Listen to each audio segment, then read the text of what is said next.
storming bracket!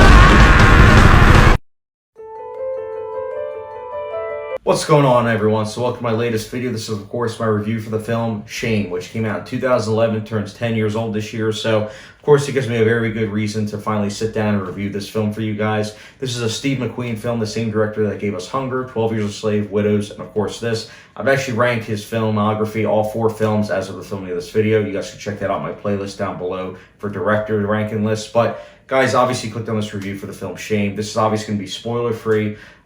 This is a film that, in case you guys don't know what it's about a man named Brandon. He is a New York businessman, played by Michael Fassbender. He is someone that has an everyday life, seemingly at least, and then underneath it all, he actually has sex addiction. And this is something that this film is dealing with, and the slow unravel of it, especially when his sister, Sissy, played by Carey Mulligan, crashes and essentially kind of ruins that flow of his everyday life in addition to obviously a sex addiction.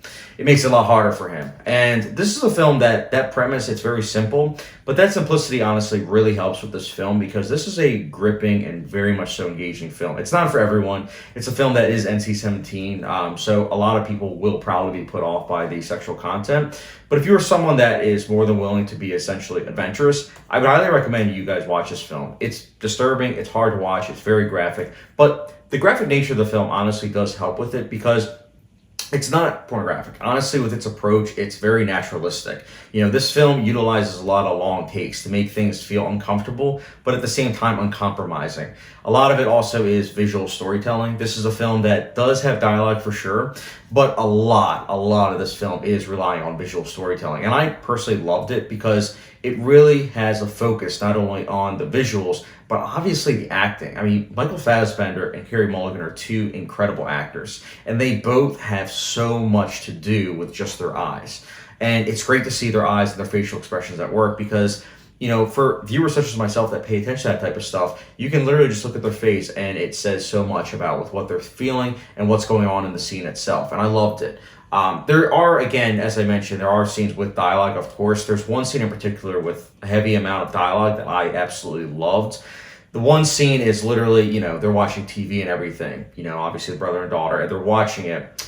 And it's just great. I mean, brother and sister, my apologies. But the brother and sister are watching TV, and it's an unbroken long take. And it is incredible. Not going to spoil anything with what happens in that scene, but I was riveted to that scene. Really good stuff. Again, as I mentioned, cinematography is it's off the charts. And it's not even just that it's long takes that's what makes it impressive. It's also the usage of color. I absolutely adore the dark lighting, the subtle touches of color. Like there is a usage of like green, as you guys can tell. I mean, this movie definitely is dealing with the color green. But not only that, the slight hue of green. In addition to that, there are a couple scenes towards the final act where the color red gets in place, obviously to represent danger, and I thought that was really effective too. And this is all backed up, I might add, by a haunting score. It's very simplistic, and honestly, the score, the main theme itself, reminded me a lot of the score for The Thin Red Line, particularly the track Journey to the Line. And Journey to the Line obviously has a much more complex track, with its build-up and everything. Shame isn't as complex, but the simplicity of the score and the evocative feeling of obviously feeling very somber and dense, I liked because it really did give me that feeling of being in the head of Brandon. And I liked that. I really did like that because, again, me being me, I was able to be in his shoes, and it really helped out a lot. And also it matches the tone perfectly because, again, this is a very bleak tone. I really liked it. It was tonally consistent. Every now and then it kind of, sparked a little bit of humor, kind of, but for the most part, it's a very serious film, very dour. So for that alone, it might not be for everyone too, in addition to sexual content, but it's a very great film. I loved it. It's definitely a, film buff, film critic, more so type movie than like a, mainstream audience type of film lover kind of person's movie, but that's fine because, again, not all movies are going to be for everyone. Not everyone's going to like a certain movie. Shame, again, it's not for everyone. But, again, if you want a film with great performances, obviously great cinematography, great sound. I forgot to mention that. The usage of sound is very subtle, which I liked because, again, I feel like the background noise, for the sounds and everything, it was a lot more subtle than like the score. The score also is subtle for the most part, but there are scenes where obviously it's pumped up a little bit to really kind of make the audience kind of feel for the characters, with what they're going through. But again, if you want a film like this, then I would highly recommend it. Also, the themes and message that's tackling, it's not just tackling sex abuse. I mean, my mistake, sex addiction, but it's also talking about, the topics of abuse, obviously just coping. It's just stuff like that I found really obviously provocative. So it was really good. Really like this film. In terms of negatives, I will say this.